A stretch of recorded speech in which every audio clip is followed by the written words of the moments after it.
fiery horse with the speed of light, a cloud of dust, and a hearty hi-yo Silver, the Lone Ranger.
With his faithful Indian companion Tonto, the daring and resourceful masked rider of the plains led the fight for law and order in the early western United States.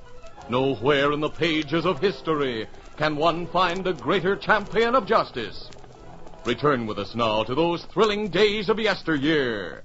From out of the past come the thundering hoofbeats of the great horse Silver. The Lone Ranger rides again. Come on, Silver! Let's go, big fellow! Hail, Silver! Hi!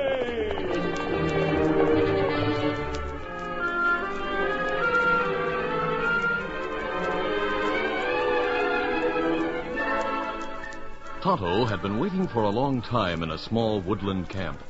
His tall masked friend, the Lone Ranger, had been expected for over an hour. It was with a feeling of relief that Tonto recognized the familiar hoofbeats of the great horse Silver. The usual greeting froze on the Indian's lips when he saw the grim lines about the masked man's mouth and the dirt and brambles that clung to his clothing and the coat of Silver. Oh, Silver, oh, easy, steady, big fellow, easy now. I see you brought supplies from town.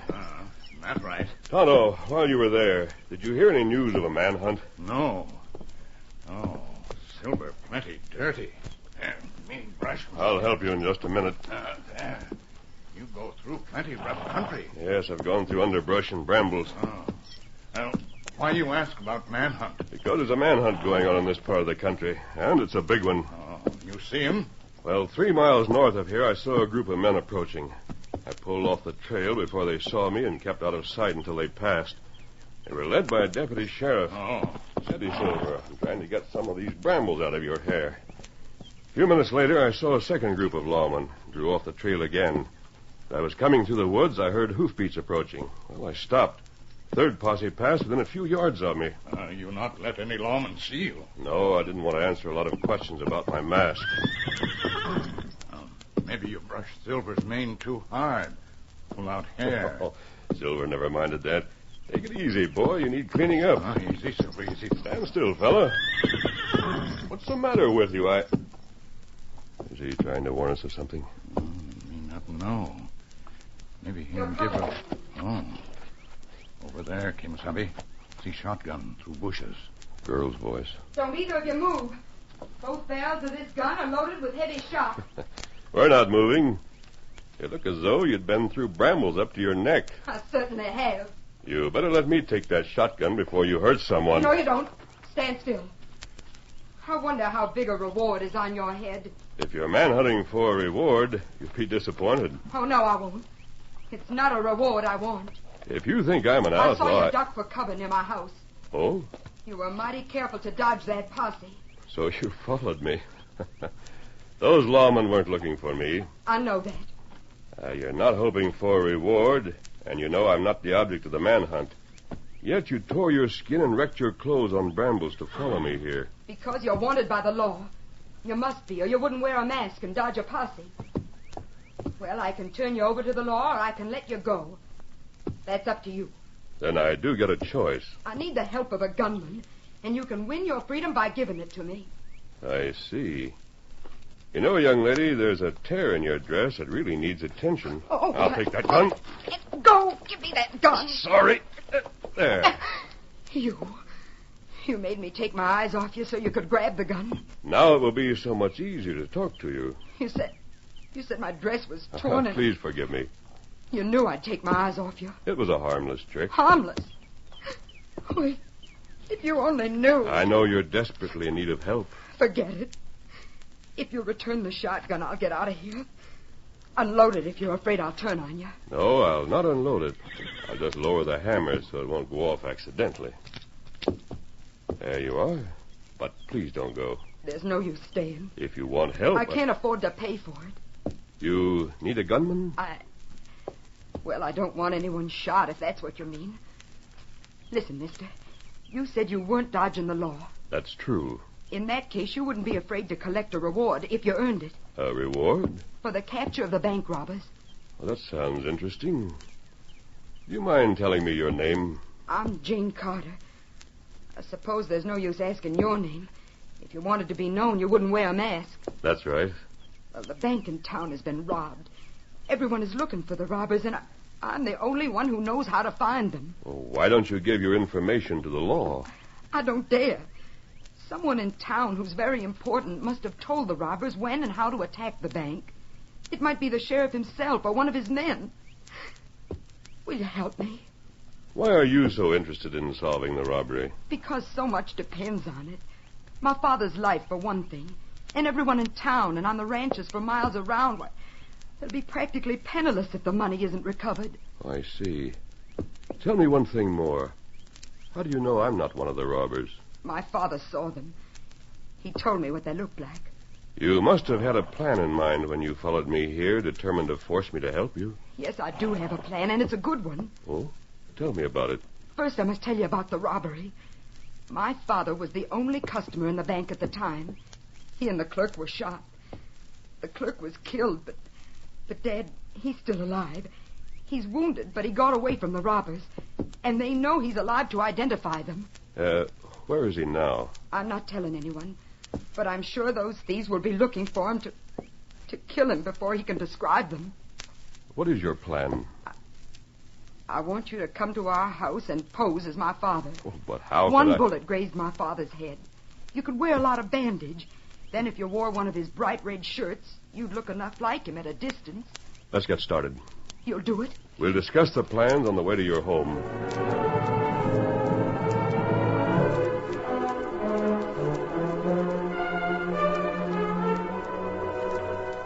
Darkness had fallen by the time the Lone Ranger and Tonto reached the girl's home, a rambling one-story building on a well-kept ranch. Scout and Silver were put into a shed where there were several other horses. Then the masked man and the Indian followed Jane Carter into the house. After lighting a lamp, she produced a red shirt that belonged to her father and several rolls of bandage. I needn't tell you this might be dangerous. You seem quite sure that these bank robbers will come here to look for your father. Of course they will. They know he can identify them if he lives.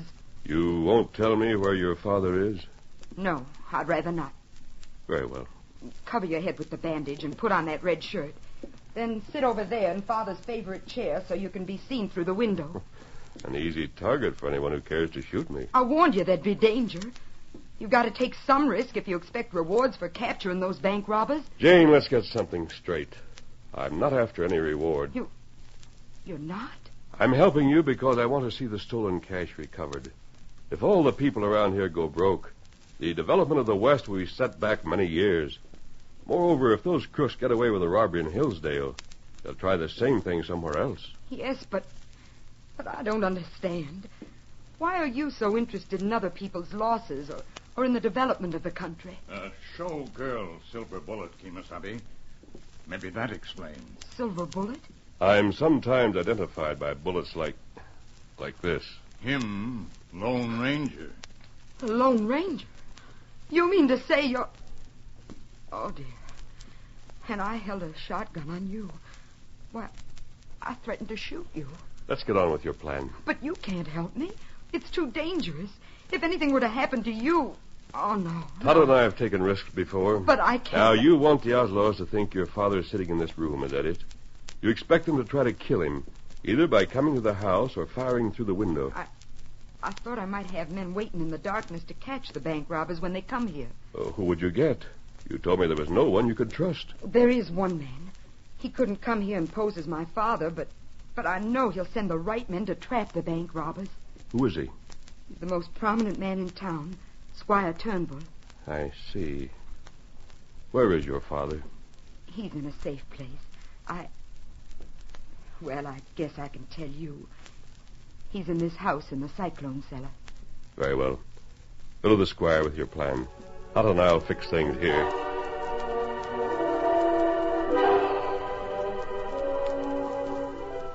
The Lone Ranger stood watch while Tonto saddled Jane's horse. When the girl had ridden away in the darkness, the masked man and his Indian companion rigged a dummy in a dimly lighted corner of the room. To anyone looking from a distance through the window, it resembled a man who wore a red shirt and whose head was swathed in bandage. Soon after the stage had been set, 3 men moved on foot near the Carter house.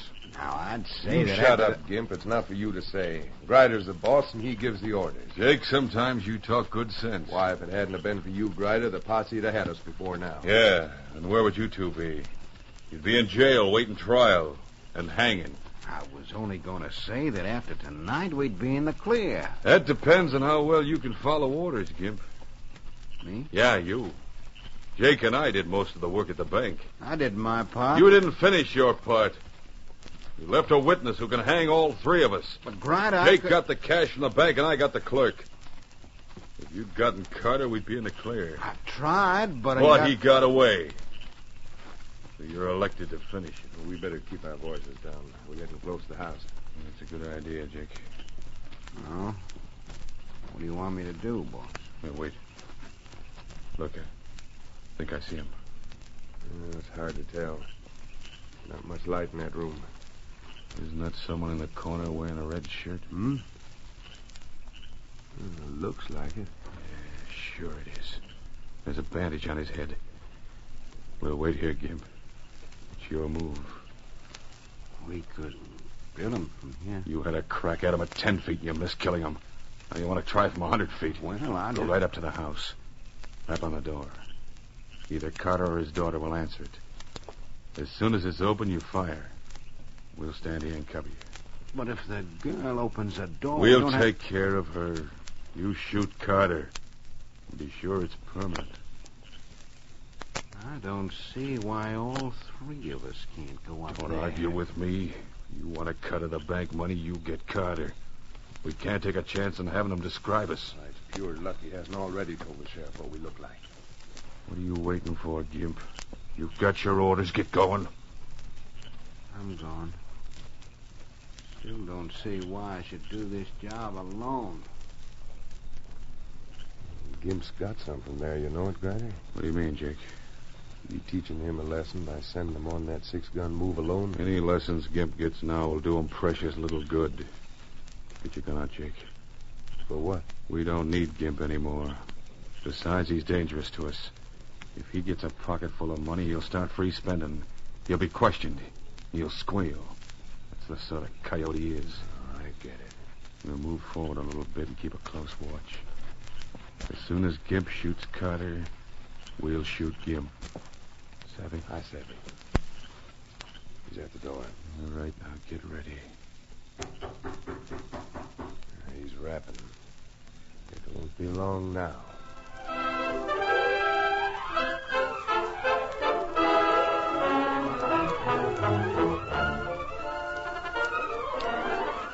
The curtain falls on the first act of our Lone Ranger adventure. Before the next exciting scenes, please permit us to pause for just a few moments.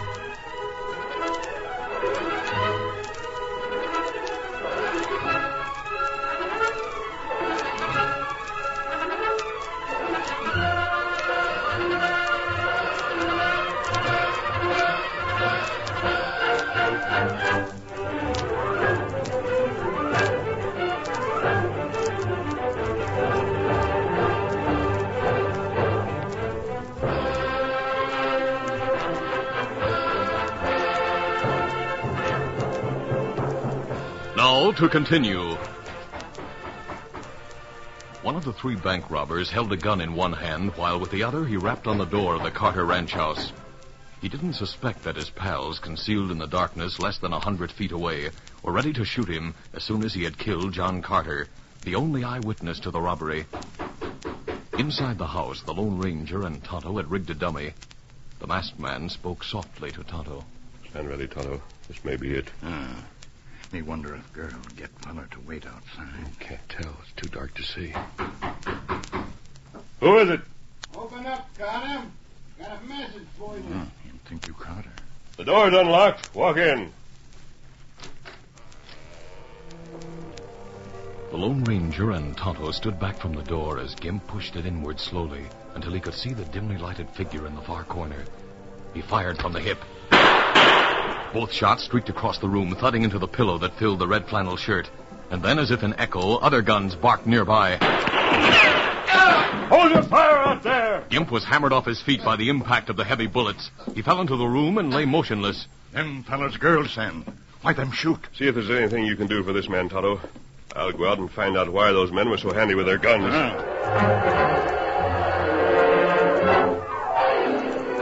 Jake and Grider were surprised to see a tall man outlined against the lighted doorway. Who's he, Grider? How do I know? That's not Carter. Stay where you are. I want to talk to you. What'll we do, boss? Make a run for the horses or drill that man? Keep your gun handy. We'll wait till we see who he is and what he wants. Did the squire tell you to kill that man? He's speaking of the squire. Why didn't you hold your fire until you saw what we did? Who are you? Didn't the squire tell you? No. What were you doing in that house? Tell me one thing. Did the squire send you here? Yeah. Hey, is that a mask on your face? Yes. Who are you anyway? Squire Turnbull must know who I am. Maybe we better go and see the squire. He didn't tell us anything about you. Well, no, not a word. You say he knew you were in that house. He should have. My being there was part of the plan to catch the bank robbers when they came to kill Carter. Oh, I see.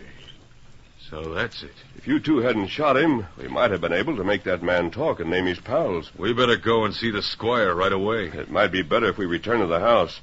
There's just a chance the man you shot is still alive. Mighty small chance of that. We'll go to the squire. Well, I said we'll call on the squire. You're ready to back that with a gun, huh? Turnbull didn't tell us anything about you, mister.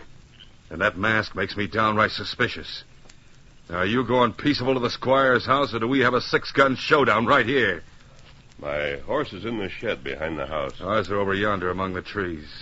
Let's get yours first. Then we'll get ours and see what Turnbull says about you.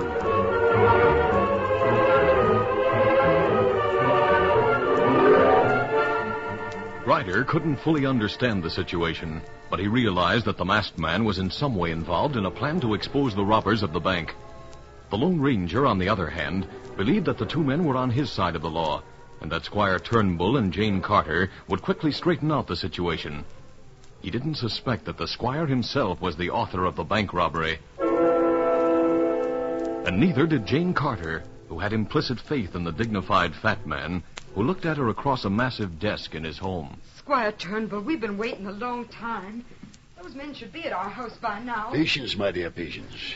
They'll be here presently, and I'll send them directly to your home. You said that half an hour ago. Yes, I know. Can't you find someone else to send there? If the bank robbers arrive before we have men in hiding awaiting them, the masked man might be killed. Well, tell me more about that masked man, Jane. You say he's the Lone Ranger? Yes. Are you sure? Oh, yes. He showed me a silver bullet, and he called his horse Silver. I hope you've made no mistake. I'm sure I've made no mistake. It would be possible for one of the bank robbers to disguise himself with a mask and pose as the Lone Ranger. Oh, he's not one of the three who robbed the bank. I know that.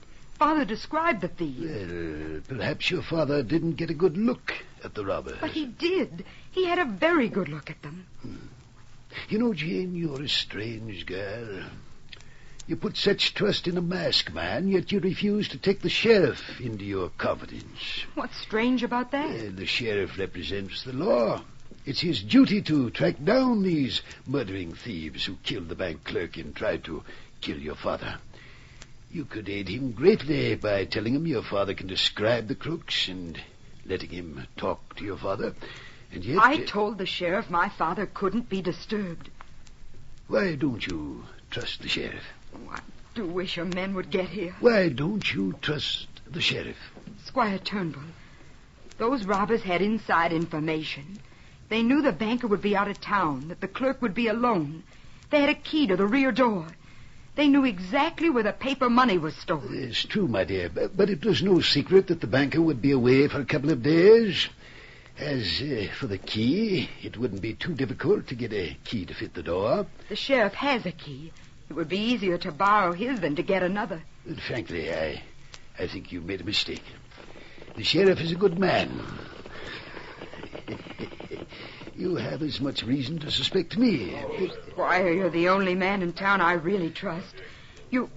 I hear someone. Maybe your men. Well, let us hope so. Yes, come in. Hi, Squire. Look who's here. Masked. Good evening, Squire Turnbull. You here? Go right in, mister. Boss, you'd better let me talk first.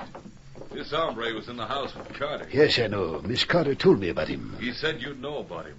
Squire Turnbull, have these men already been to my house? Greta, what happened at the house? Gimp went to the house and shot Carter. We shot Gimp so we wouldn't have to split with him. What's that? Hold it. My gun's at your back. Don't move your hands. Squire, that means... Don't move, Jane. Put down that gun. This is quite a surprise, Jane? You and these men. And all the time I thought the sheriff was the one... Be quiet. I'd like to be... Steady. Don't jump like that again. Good. Take the masked man's gun. Right. Keep him covered, Jake. I got him. Pretty fine shooting irons. You know, Squire, we couldn't figure the masked man out. We shot Gimp, and this fella came running from the house demanding to know why we killed Gimp. Seemed to know that you'd sent us to the house. But he talked like he was on the side of the law. Well, he thought I'd sent you at the girl's request in the hope of trapping the bank robbers. Oh, so that's it, eh? Well, we didn't tip our hand. We told him we'd better come here so we could all see you. He came peaceful because he thought we were all on the side of the law. What'll we do, Squire? Gun him? Unfortunately, both he and the girl will have to die. How about taking off that mask, huh? I'd like to see who the critter is. I can tell you who he is, but I confess I'm curious to see his face. Unmask him and take him outside and shoot him. No, you can't shoot him. No? One moment. Before you remove this mask, there's something I should tell you. Well, speak fast. Even though you killed both Jane and me, you'll not be in the clear. Carter is still alive. Oh. What? He isn't, boss. He can't be alive. We saw Gimp shoot twice at point-blank range. Gimp fired at a dummy. A dummy. You blithering fools. Furthermore, you can't even find Carter. He's hidden. He's going to give the sheriff a complete description of the men who robbed the bank. How do you like that, Squire Turnbull? We'll take care of him, boss. We'll get Carter. You two are going to be caught by the law, and the charge will be murder. Maybe if you squeal and name the squire as your accomplice, you'll avoid the hangman's rope. Think that over. And you think about it too, Squire Turnbull. We won't squeal, boss. Don't worry about that. And Carter won't get a chance to go to the law. We'll get Carter. You'll have to find him. Are you trying to stall for time? No, I just wanted to give you something to think about. All right, then. I'll take off your mask before we move you outside and shoot you with your own guns. There's one thing more I'd like to say. This is for Jake's special benefit. The Lone Ranger had a very definite reason for giving the men in the room something to think about, and for arousing their curiosity. Jake had been holding a gun at the masked man's back, but for an instant he forgot the gun. The masked man turned casually toward Jake, then suddenly exploded into violent action. Now! His arm had swung with lightning speed, and the edge of his hand cracked against Jake's wrist. Jake's hand went numb. The gun fell from his fingers. In a split second, the masked man turned and jabbed a fist to Grider's stomach. Squire Turnbull swung his gun from Jane and squeezed the trigger as the Lone Ranger threw himself to one side. Jane, too, was in action, forgetting her personal danger, thinking only of the masked man whose life must be saved at any cost. She dived across the desk and grabbed Squire Turnbull's gun arm. I'll kill you for this. I'll kill you. Let go. Get away, you little fool. This is for you, Grider! While Turnbull tried to throw the girl aside, the masked man shot a smashing blow to Grider's chin, then kicked as Jake reached to pick up his fallen gun. No, you don't! Then in an instant, the masked man had his own cold peacemakers. That does it. Stand over there, both of you. Drop that gun, Turnbull. You. Drop it! Now, Jane, let his arm go. He was going to shoot you. Stand up, Turnbull. Over there against the wall with your two pals. Blundering, stupid, slow-thinking fools. I should have known better than to count on men like you. Oh, my chin. be your neck before the law is through. The door. Hurry. Oh, it's Tonto. Come in, Tonto. You're just in time. What's going on in here? Oh, I see you've got things under control. Here, Sheriff, with posse. Come in, Sheriff. There's a lot to tell you. There's precious little I don't know. Squire Turnbull, I'm surprised at you. Jake and Grider won't look out of place in jail, but it'll be downright strange to see you there. Sheriff, wait, listen to me. Let me explain. There's nothing to explain. Put the handcuffs on them, boys. Sheriff, here, gunplay at Carter House. Him come there with posse. Wounded fellow talked before him died. The man called Gimp? He was pretty sore at being double-crossed by his pals, so he talked his head off. He even told us about the Squire. And he told us where the stolen cash was hidden. Well, in that case, Tonto, there's nothing more for us to do. We're mighty obliged to you, mister. I'd like to offer you a reward, but... Sheriff, you wouldn't take it. No, Sheriff. We have no use for a reward. Adios. Adios.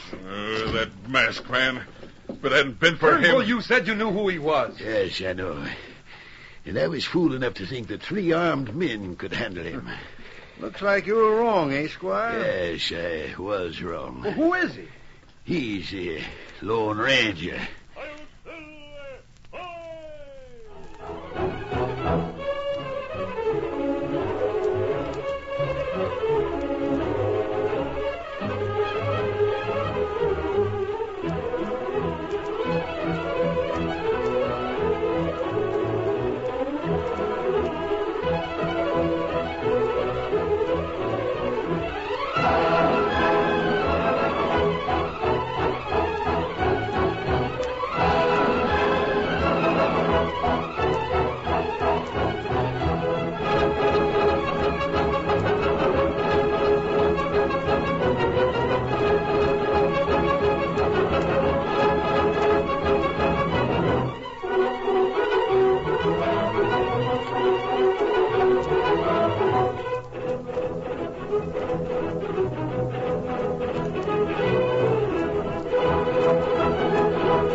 This is a feature of the Lone Ranger Incorporated, created by George W. Trendle, produced by Trendle Campbell Enterprises, and directed by Charles D. Livingston. Tonight's drama was written by Fran Stryker. The part of the Lone Ranger is played by Brace Beamer.